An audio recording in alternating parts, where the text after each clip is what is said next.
Most missing person stories end in heartbreak. Families search for years, only to discover tragic outcomes or no answers at all. But sometimes the impossible happens. A person vanishes, then walks back into the world alive long after everyone lost hope.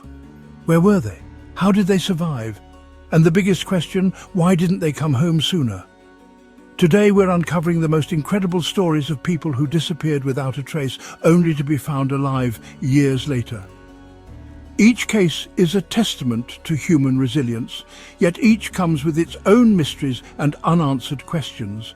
Stay with me until the end, because one of these stories involves a missing child who returned nearly a decade later, but under circumstances that left everyone shaken.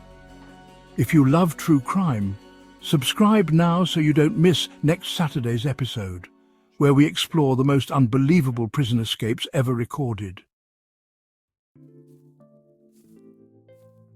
Our first story takes us back to 1972 in Merced, California.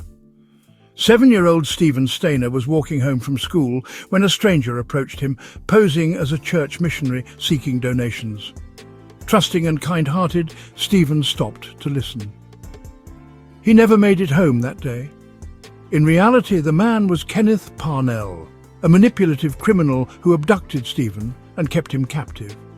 Parnell told the boy his family no longer wanted him and insisted his new name was Dennis.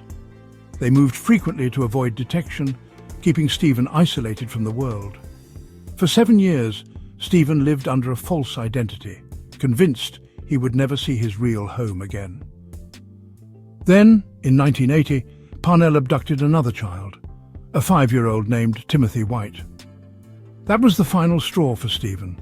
Risking everything, he waited until Parnell left, then grabbed Timothy's hand and said, "We're going home." The two boys walked miles in the dark, finally reaching a police station. Stephen revealed his true name, the name that had been missing for 7 long years. When the news of his survival broke, Stephen's family was overjoyed and shocked. They'd never stopped searching, but the possibility of his safe return had seemed remote. Adjusting back to normal life proved challenging.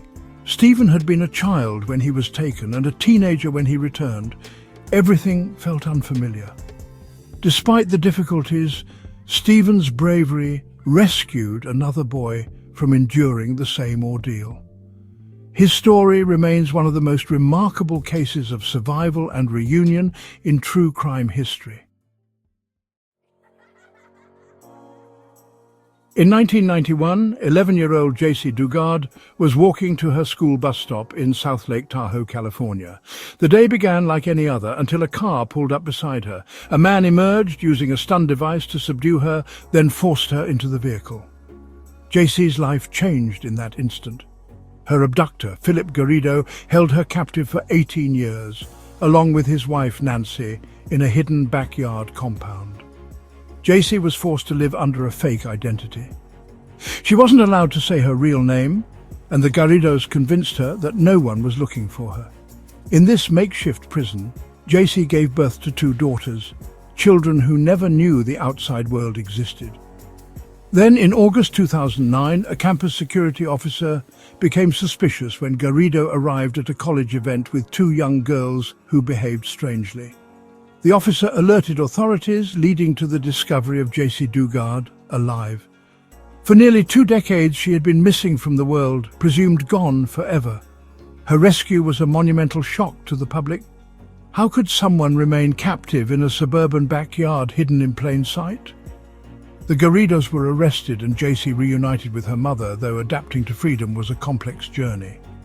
Her case remains one of the most shocking tales of abduction and eventual liberation in modern history. Sometimes a missing person returns in a way that only deepens the mystery. In 1994, 13-year-old Nicholas Barclay disappeared from his hometown in Texas. Years passed with no trace of him. Then suddenly a young man surfaced in Spain, claiming to be Nicholas. Ecstatic, Nicholas's family brought him home, ignoring initial doubts. But something was off. His eye color didn't match and he spoke with a heavy accent. Why did he seem so different? The answer was startling. He wasn't Nicholas at all, but a French con artist named Frédéric Bourdin. Somehow, he had fooled authorities and even the family into believing he was their missing son. The real Nicholas Barclay was never located. This bizarre twist turned an already tragic case into one of the strangest missing persons stories. How could a family accept someone who so obviously wasn't their child? Were they blinded by hope, or was there something more sinister at play?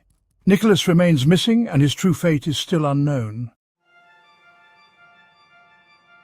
A child rescued after 7 years, a teenager freed from captivity after nearly 2 decades, a family deceived by a con artist pretending to be their long-lost son. Each of these stories should have ended in celebration, but even after these missing individuals were found alive, the questions never stopped. How did they survive? Why didn't they escape sooner? Were there deeper secrets left uncovered? While Stephen Stainer and J.C. Dugard bravely reclaimed their lives, Nicholas Barclay's fate remains a mystery. Their stories show that returning home can be just the beginning of another challenge, reintegrating into a world that moved on without them. Which of these cases haunts you the most? Do you believe there are others out there still waiting to be found, living in the shadows of captivity or isolation? Let us know your thoughts in the comments below. If you enjoyed these stories, subscribe now so you don't miss next Saturday's episode, where we reveal the most unbelievable prison escapes ever recorded. And always remember, being lost is terrifying, but sometimes being found is just as complex. Thank you for watching. See you in the next investigation.